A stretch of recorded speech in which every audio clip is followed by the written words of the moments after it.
Good morning, सुप्रभात छात्रों। आज हम हिरोशिमा लेकर आए हैं 10वीं क्लास के कविता है। बरसों लग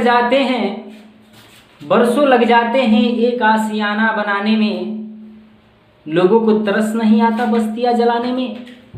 कुछ इसी शब्द के इर्द गिर्द अज्ञेय जी द्वारा लिखी हुई जो कविता है हिरोशिमा, इसी शब्द के इर्द गिर्द घूम रही है। आइए, सबसे पहले तो इनके लेखक सच्चिदानंद हीरानंद वात्स्यायन अज्ञेय जी है। यही शॉर्ट नेम आता है अज्ञेय।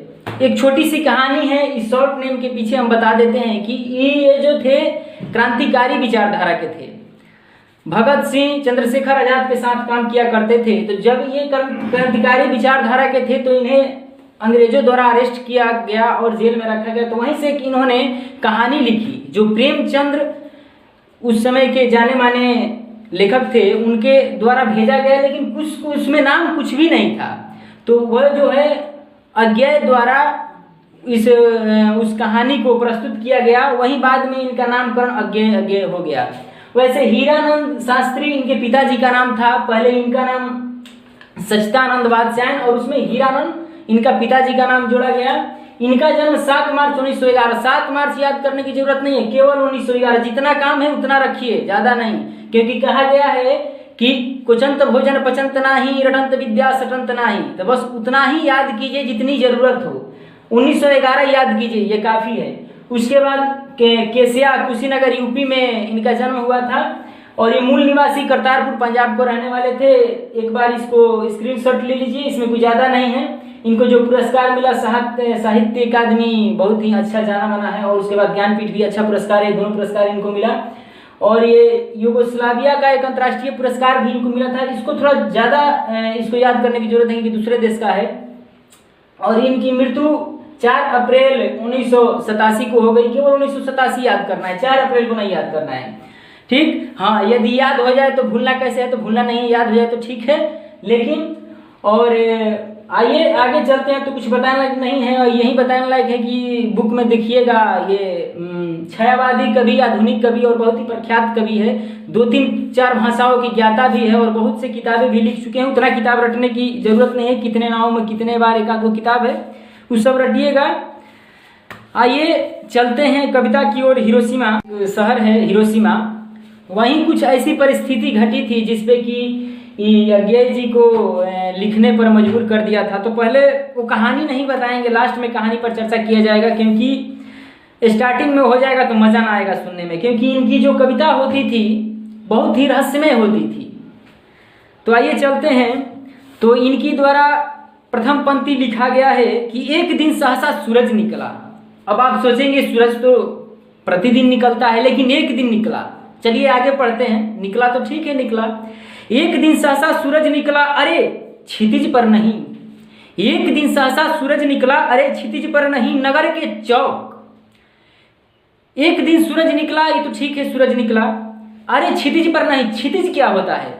तो हम देखते हैं कि जहां आसमान की तरफ देखते हैं तो लगता है कि आसमान आगे जाके झुका हुआ है और धरती से कहीं टच हुआ है। तो सुबह में पूरब की दिशा में सूरज जब उगता है तो हमको लगता है कि धरती से निकल के आसमान की ओर जा रहा है, वहीं क्षितिज है।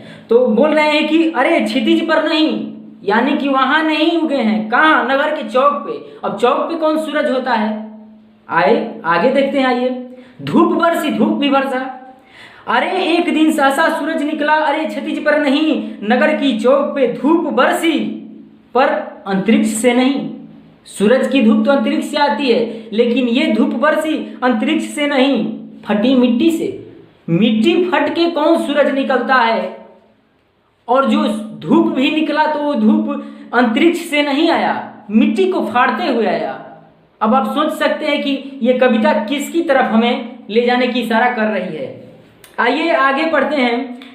छायाएं मानव जन की दिशाहीन। छायाएं मानव जन की, यानी मानव के छाया। छाया उसे कहते हैं जिसमें कोई जान प्राण नहीं होता, यानी कि मृत शरीर मानव जीवन की। यानी कि छायाएं मानव जन की दिशाहीन, जिसकी कोई दिशा नहीं है, स्थिर हो गया है, यानी कि मृत शरीर जो है आदमी का। छायाएं मानव जीवन की दिशाहीन, सब ओर पड़ी, वह सूरज नहीं उगा था। वह सूरज नहीं उगा था पूरब में। यानी मानव जन की, यानी कि डेड बॉडी, जो मृत शरीर है, बिना दिशाहीन, किसी दिशा में नहीं, इसी तरह पड़ी थी, यानी कि दिशा की उसमें विवेचना नहीं कर सकते हैं, इतना पड़ी थी। और वह सूरज पूरब से नहीं उगा था। एक सूरज है जो पूरब से उगता है बस, लेकिन ये कौन सा सूरज है भाई कि आदमी को मृत पड़ा दिया, जमीन को फाड़ के निकला, अंतरिक्ष से इसकी धूप नहीं आई, मिट्टी को फाड़ के निकली। अब देखिए आगे अज्ञेय जी द्वारा, कवि द्वारा क्या कहा जाता है कि पूरब से नहीं, वह बरसा सहसा, सहसा माने अचानक, अचानक सूरज जो होता है दिन प्रतिदिन निकलता है और अचानक नहीं निकलता है, धीरे धीरे लालिमा होती है, लालिमा से धीरे धीरे प्रथम प्रकाश आता है उनका, लेकिन ये तो सूरज अचानक निकला था। पूरब से नहीं, वह सहसा बरसा, सहसा बीचों बीच सड़क के, काले सूर्य के रथ के पहियों के ज्यों अरे टूट कर बिखर गए।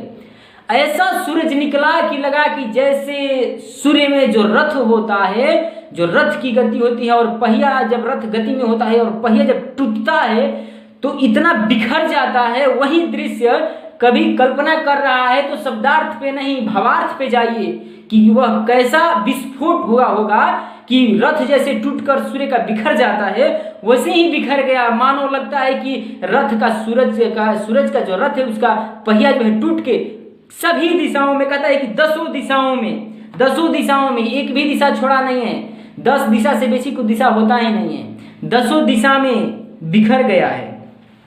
अगली पंक्ति में अज्ञेय जी द्वारा कहा जाता है कि कुछ क्षण वह उदय अस्त, सूर्य को उदय से अस्त में टाइम लगता है। जो नेचुरल सूर्य हैं इनको अस्त से, उदय से अस्त में टाइम लगता है, लेकिन ये जो सूर्य उदय हुआ था इसमें ना उदय में टाइम लगा था ना अस्त होने में टाइम लगा था। ये ऐसा सूरज था।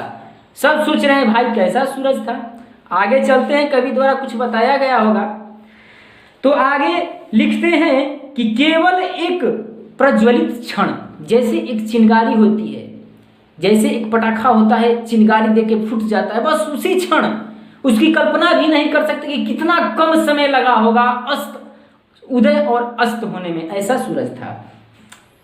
कुछ क्षण का वह उदय अस्त, केवल एक प्रज्वलित क्षण की दृश्य सुख लेने वाली दोपहरी। फिर वो सूरज उगा था तो न सुबह हुआ था न शाम हुआ था, दोपहरी हो गया था। जो चिलचिलाती धूप होता है दोपहरी, बस वही दोपहरी हो गया था। यानी कि जो उसमें से प्रकाश निकला था, जो सूरज जला था, उसमें से जो प्रकाश निकला था वो अपने लास्ट, यानी कि अंतिम क्षण, जितना उसकी कैपेसिटी है प्रकाश निकालने की, उतना निकाला बस एक क्षण में मात्र।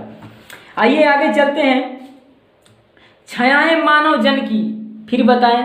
बस ऐसा सूरज निकलेगा तो क्या होगा, छायाएं भी होगी, यानी कि डेड बॉडी मानव की, यानी कि मृत शरीर मानव की नहीं मिटी लंबी होकर, नहीं मिटी लंबी होकर मानव ही सब भाप हो गए हो। पानी से जैसे भाप होता है कि पानी दिखता है और भाप नहीं दिखता है, निकल जाता है, पता ना कहाँ जाता है, बस वही मृत शरीर हो गया। यानी कि मानव भाप बन के उड़ने लगे। इतना गर्मी था कि मानव का जो शरीर था वो भाप के समान उड़ने लगा।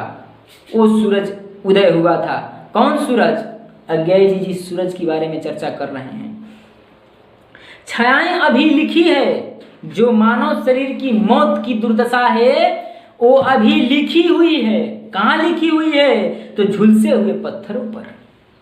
अब समझिए, आप कल्पना कीजिए, शब्दार्थ नहीं भावार्थ में जाइए कि कितना टेम्परेचर होगा, कितना हीट दिया जाएगा कि एक पत्थर जल जाएगा। पत्थर को जलाने में कितना टेम्परेचर गर्मी होगी कि पत्थर जलेगा। उतना टेम्परेचर पर मनुष्य क्या होगा? भाप भी नहीं बनेगा, पता ना क्या हो जाएगा। तो झुलसे हुए पत्थरों पर, वहां के जो पत्थर थे, कहाँ के? हिरोशिमा नगर के, हिरोशिमा शहर के जो पत्थर थे वो झुलस चुके थे। पत्थर को झुलसा देने वाला सूरज निकला था। उजड़ी सड़कों की गज पर, जो पक्की सड़क थे उसको तितर बितर कर दिया था सूरज। ऐसा सूरज भगवान न करे फिर कभी निकले। मानव का रचा हुआ सूरज आ गया। वहीं जिस असमंजस में, जिस रहस्य में हम छुपे थे, अज्ञेय जी द्वारा लास्ट पंक्ति में लिखा गया कि ये सूरज कौन था? मानव द्वारा रचा हुआ। यानी कि मानव सूरज रच सकता है? नहीं रच सकता है, लेकिन मानव जो सूरज के रचा, वो सूरज क्या किया हिरोशिमा में? उसकी विवेचना किए हैं, उसकी व्याख्या किए हैं अपनी कविता में कि मानव द्वारा रचा हुआ सूरज मानव को भाप बनकर ही सूख गया, जो सूरज को बनाया था वही उसको खा गया। समझिए, मानव द्वारा बनाया हुआ सूरज मानव को खा गया। पत्थर पर लिखी हुई यह जली हुई छाया, पत्थर पे जो लिखा हुआ उसका मृत शरीर का जो उसको क्या बोलेंगे, गवाह ही देता है, जो सबूत इकट्ठा करता है कि कैसा गर्मी लगा होगा। मानव की साखी, मानव को वही साक्षी बना है, वही सबूत बना है कि मानव द्वारा रचा हुआ सूरज क्या करता है। अब आइए जिस हम रहस्य के बारे में चर्चा कर रहे थे, रहस्य के बारे में बताएं कि हिरोशिमा शहर पे ये सूरज जो है अमेरिका द्वारा रचा गया था। अमेरिका ने 1945 में 6 अगस्त और 9 अगस्त, खैर इतना जानने की जरूरत नहीं है। अब समझिए कि परमाणु बम जो है वो हिरोशिमा और नागासाकी पर गिराया गया था और वहाँ का दृश्य ऐसा था कि पत्थर भी वहाँ झुलस चुके थे। तो वहाँ पे जो आदमी मानव जन का स्थिति क्या होगा आप कल्पना कर सकते हैं। तो अज्ञेय जी द्वारा यही हिरोशिमा के बारे में चर्चा करना जरूरी था, तो उसी पे चंद लाइनें लेकर आए कि बेवफाई की रस्म अदा कोई तुमसे सीखे, बेवफाई की रस्म अदा कोई तुमसे सीखे, बगावत के नीर से मोहब्बत के चिर जला कोई तुमसे सीखे। हमें पता है, हमें पता है कि मेरे मजार पे तुम जरूर आओगे, हमें पता है कि मेरे मजार पे तुम जरूर आओगे, क्योंकि आंसू बहाने की कला कोई तुमसे सीखे। बस यही परमाणु समझौता है। जबकि भारत परमाणु परीक्षण करता है तो अमेरिका बैन करता है और खुद ही हिरोशिमा पे ले जाकर परमाणु बम पटक दिया।